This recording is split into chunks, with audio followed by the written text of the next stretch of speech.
Hello guys, welcome back हमारे एक नए ब्लॉग में। आज हम हमारी यात्रा को एक नई दिशा देने जा रहे हैं। हमारी यात्रा बरेली स्टेशन से शुरू होती है और जहां से हम पंजाब की ओर रवाना होते हैं। हमारी यात्रा का पहला प्रमुख स्थल है ब्यास नदी, जो पंजाब की एक ऐतिहासिक धार्मिक महत्व का प्रतीक है।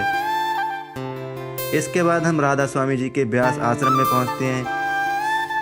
ये आश्रम जो हरियाणा और पंजाब की सीमा पर स्थित है, ये एक प्रसिद्ध धार्मिक स्थल है। यहाँ पर राधा स्वामी के समुदाय के अनुयायी ध्यान और साधना के लिए आते हैं। आश्रम का वातावरण शांत और आध्यात्मिक ऊर्जा से भरा हुआ है। यहाँ की साधना पद्धतियों और ध्यान विधियाँ विशेष रूप से शांति और संतुलन को बढ़ावा देती हैं। आश्रम के सुंदर बगीचे, भव्य भवन और धार्मिक स्थलों को देखकर यहाँ की दिव्यता का अनुभव करना अद्वितीय है। आश्रम में प्रवेश करने से पहले यहाँ पर मोबाइल काउंटर पर एक फॉर्म भरकर हमने अपना सामान जमा कर दिया। उसके बाद हम आश्रम में चले गए, क्योंकि अंदर कैमरा और इलेक्ट्रॉनिक सामान अलाउड नहीं है। फाइनली 2 दिन हम इस स्वर्ग जैसे आश्रम में रुककर आज बाहर जा रहे हैं। और अभी भी गाइस पार्किंग एंड नहीं हो रही है। पार्किंग बहुत बड़ी है। यहाँ से हमें चलते हुए लगभग 15 मिनट हो गए, अभी तक पार्किंग ही पार्किंग है। डेरा है ये 12 किलोमीटर स्क्वायर फीट में फैला हुआ है, यानी कि 12 किलोमीटर स्क्वायर में है ये। आप देख सकते हैं, अंदाज़ा लगा सकते हैं कि कितना बड़ा होगा। हम घूमते घूमते थक गए, लेकिन हमें इसका एंड नहीं मिला। हम थक गए, हमारे पैर इतने ज़्यादा दर्द करने लगे। कल हम घूमे थे, हमें इसका एंड नहीं मिला। आप अगर कभी यहाँ आएँ तो आप ये ट्राई ज़रूर करना। आपको एक बार दिखा दे कैमरा घुमा के। हाँ। ये एरिया पूरे में है 12 किलोमीटर। ये आप हमारे पीछे देख सकते होंगे कितना बड़ा एरिया है। तो गाइस अभी हम रोड पे हैं। अभी हम ब्यास स्टेशन पे पहुंचने वाले हैं। वहां से हम जाएंगे अमृतसर। तो गोल्डन टेम्पल जाना है अभी हम यहाँ से विजिट करने। लगभग 1 घंटे पैदल चलने के बाद हम ब्यास स्टेशन पहुंच जाते हैं और वहां से हम ट्रेन पकड़कर अमृतसर की ओर निकल जाते हैं। रास्ते में बड़े बड़े हरियाली से भरे खेत और वहां का व्यू बहुत ही ज़्यादा मनमोहक था। उसके बाद हम कुछ 1 घंटे ट्रेन में सफ़र करते हैं और अमृतसर पंजाब पहुंच जाते हैं। हम दिन के 3 बजे अमृतसर स्टेशन पहुंच जाते हैं और वहां से हमें पता लगता है कि बाघा अटारी बॉर्डर पर 4 से 5 के बीच परेड होती है। तो सबसे पहले हम लोकल टैक्सी लेकर वहां से अटारी बॉर्डर की ओर निकल जाते हैं। गाइस ये पूरा रोड हमारे बीएसएफ के जो आर्मी है उनके शान और उनके बलिदान को दिखाता है। और फाइनली हम बॉर्डर पर पहुँच जाते हैं और वहाँ से हम थोड़ी दूर पैदल चलकर अंदर बॉर्डर में प्रवेश करते हैं। गाइस ये बड़ा सा पोल है, इसी पर हमारा इंडियन फ्लैग लगता है। अभी इस पे काम चल रहा है और ये हमारा बॉर्डर रहा।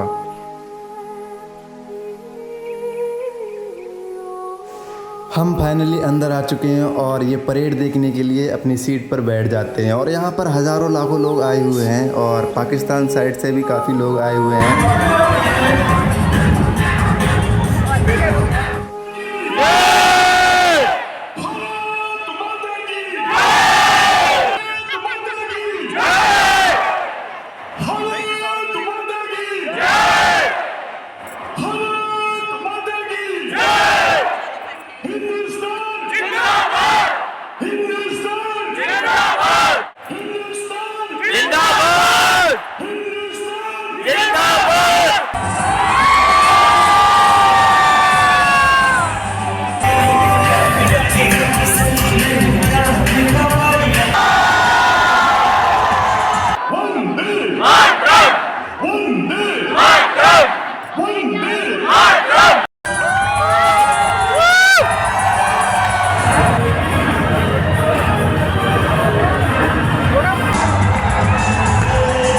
परेड स्टार्ट हो चुकी है।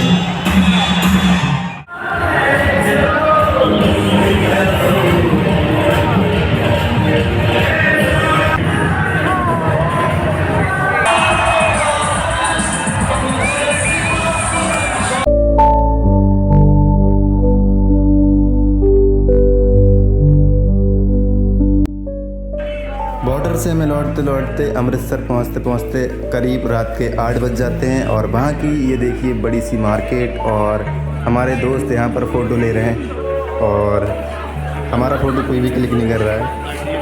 और गाइस ये मार्केट जो अमृतसर गोल्डन टेम्पल है उसके सामने वाला रास्ते में ही है। तो अब यहाँ से हम अमृतसर गोल्डन टेम्पल के अंदर जा रहे हैं।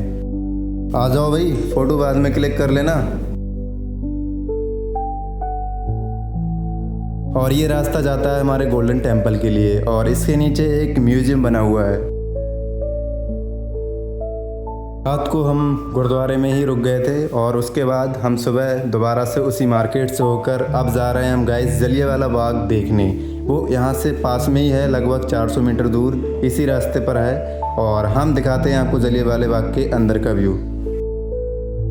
गाइस आपको हमारे देश के इस हिस्ट्री के बारे में तो पता ही होगा, कैसे जलियांवाला बाग में हज़ारों लोग आए हुए थे और जनरल डायर के एक इशारे पर उन पर गोलियां चला दी गई और हज़ारों निर्दोष लोग मारे गए। ये बात है 13 अप्रैल 1919 की और इन्हें भागने का मौका नहीं दिया गया क्योंकि ये बाग चारों ओर दीवारों से घिरा हुआ था। आज हम दिखाएंगे कि रियलिटी में आज ये कैसा दिखाई देता है। चलिए हमारे साथ ब्लॉग में कंटिन्यू रहिए और देखिए आज भी उन गोलियों के निशान दीवारों पर साफ साफ दिखाई देते हैं।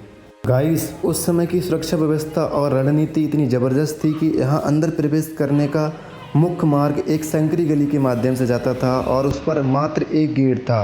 उस समय का मानना था कि बाग के अंदर किसी का घुसना बहुत ही ज़्यादा कठिन हो।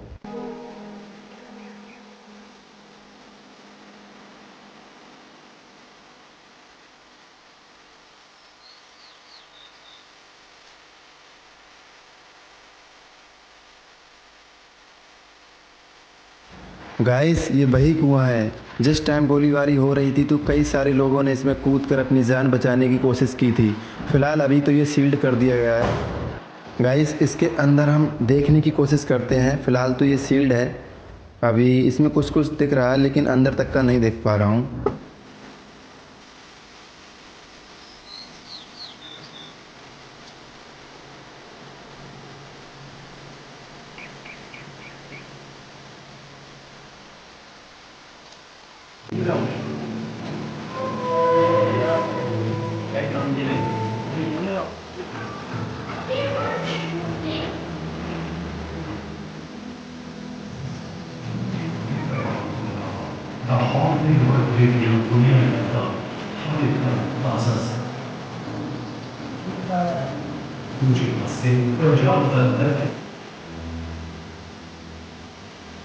ये बाग एक ओर से जहाँ एक स्वतंत्रता संग्राम के शहीदों का याद दिलाता है, वहीं दूसरी ओर यहाँ के विभिन्न स्थल और संरचनाएं भी अपनी कहानियाँ बयां करती हैं उन हज़ारों निर्दोष लोगों की जिन्होंने 1919 के संहार में अपनी जान गंवाई। दीवारों पर शहीदों के नाम खुदे हुए हैं जो हमें सिखाते हैं स्वतंत्रता के लिए क्या कीमत चुकानी पड़ सकती है।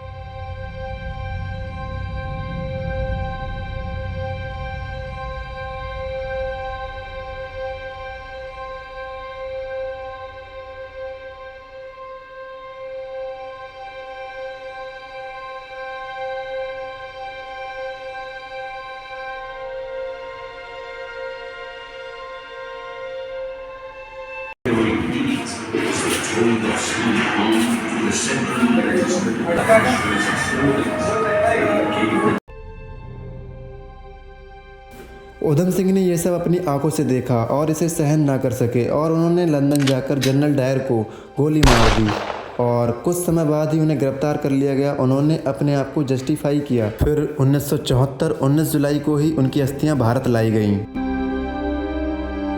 जलियांवाला बाग एक मेमोरियल गार्डन भी है जो बाग की हरियाली और शांति को दर्शाता है। यहाँ पर बाग के चारों ओर लगे फूल पेड़ शांतिपूर्ण वातावरण को बनाए रखते हैं जो शहीदों की आत्मा को शांति प्रदान करता है और यहाँ पर दुनिया भर के लोग आज भी देखने आते हैं और अभी भी काफ़ी सारी भीड़ यहाँ पर है और सबसे ज़्यादा तो मुझे अंग्रेज़ दिख रहे हैं।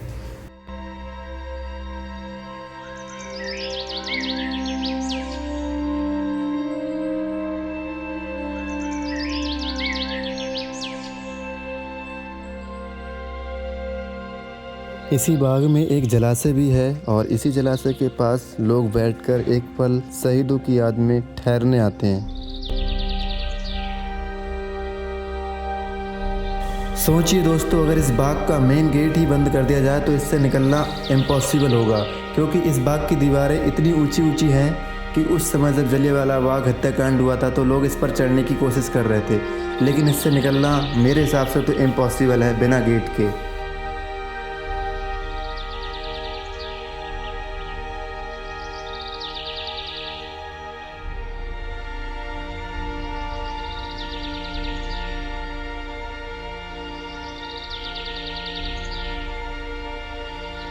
गाइस आज भी इस बाग में इतनी शांति है कि यहाँ पर चिड़ियों की चहचहाने की आवाज़ साफ साफ सुनाई देती है। और गाइस ये है गुलाब सिंह कोठरी, जिसके अंदर कई सारे लोगों ने छुपकर अपनी जान बचाने की कोशिश की थी और उन गोलियों के निशान यहाँ पे मार्क किए हुए हैं और आज भी साफ साफ देखे जा सकते हैं। और ये बरगद के वृक्ष और इसमें बहुत ज़्यादा छाया हुआ करती थी, आज भी इसमें छाया है, उस टाइम तो और ज़्यादा रही होगी। गाइस इन दीवारों से उस समय की भयावहता और साहस की कहानी तो साफ साफ मुझे दिखाई दे रही थी।